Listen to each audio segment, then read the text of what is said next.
Hi, everybody, and welcome back to Ask a Provider, which is in partnership with Choptank Community Health and the Avalon Foundation. I'm excited to be back with my friend Megan. She is the Chief Clinical Officer at Choptank Community Health. Megan, I cannot believe we're back talking about COVID and vaccines, but this is our new way of life, right? It is. And it's exciting because things are working and it's coming out and it's going to be available for most everyone.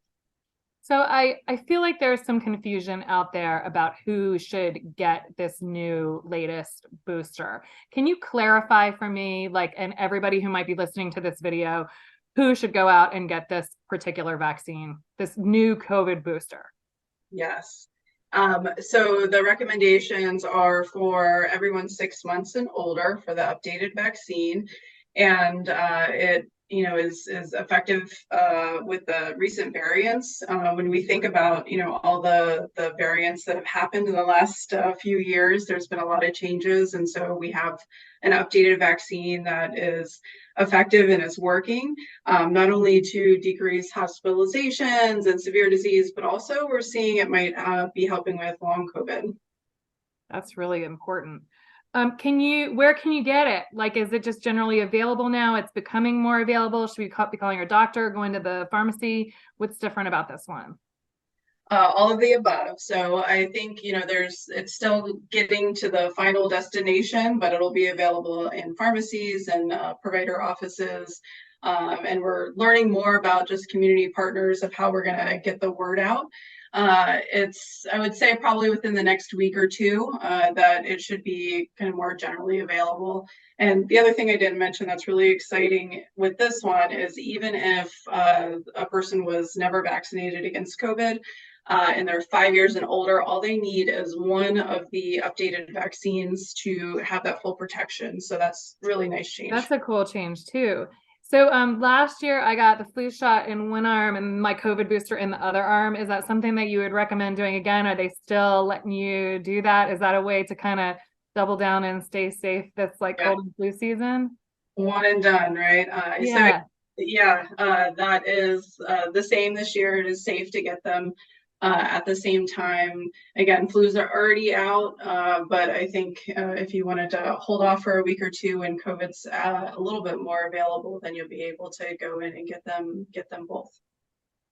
Talk to me about timing. I've got some good friends who unfortunately found themselves with one of the new variants this spring. If you have had COVID recently, should you be getting this shot?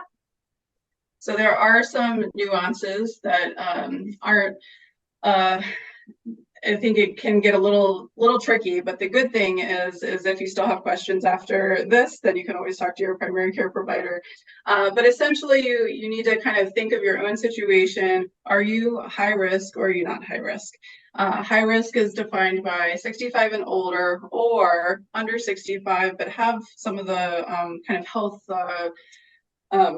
comorbidities that can make you at risk for severe disease. So that includes diabetes, high blood pressure, heart disease, kidney disease, you name it. So if you have any of those conditions, you're in that high risk category. You want to think, when was the last time that I had COVID infection or COVID vaccine? And if it's been at least 3 months, then go ahead and do it. So that's the one group. The other group is if you're low risk. So you are under 65, healthy, you don't have any of those things we talked about, then you have a little bit more wiggle room. If you wanted to, again, think back, when was my last COVID vaccination or COVID infection? And if you wanted to extend that out to maybe 6 months, then that would be okay too. Got it. Talk to me about this is one that you have to pay for though, right? Should that be holding people back, or, will your insurance cover it? Is that kind of unknown? So I will say that, we've been working through some things recently, and I think it'll get clearer and there'll be better communication about this. But the idea is that we really should be able to offer it to anyone, regardless of insurance, at no cost to the person getting it.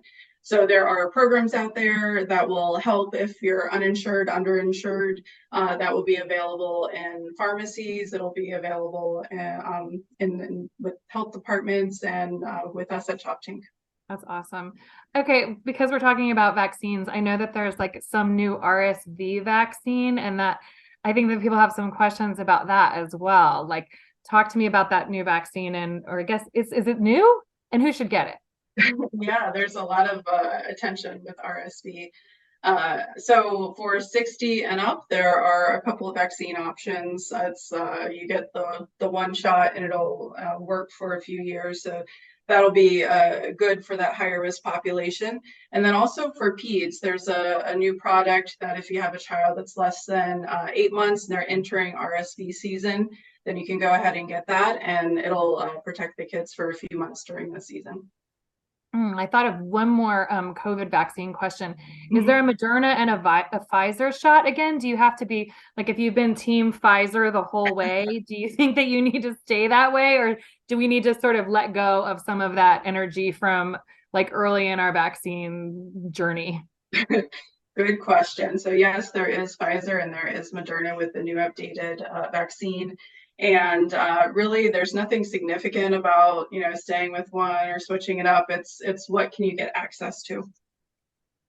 So the kind of takeaways are, it's time to do this. Cold and flu season is here. I know people who have got, it seems like now that the schools are back in session, I'm hearing more about my friends getting COVID. So the takeaway from this call is, if you are over 6 months of age, it's time for you to sign up for the latest COVID booster, and maybe jump in and get your flu shot at that same time. Is there anything else that we should be thinking about in order to stay safe? It's all the stuff, right? We should keep washing our hands. When should we wear a mask? So I think it's really about if you are having symptoms of respiratory infection, your friends don't want to get it. So if you have to be close to them and you're, having anything, whether it's a cold or something else, you can be kind and put that mask on when you're close to them. That sounds like really good advice. Or maybe if you have a big event or something that's coming up and you want to make sure that you're staying healthy, that's another time to mask up. And always wash your hands for the full 30 seconds, right? Or hand sanitizer, whatever's around. Yeah, we like to call that germ juice. We call that germ juice in our house. Put the germ juice right on.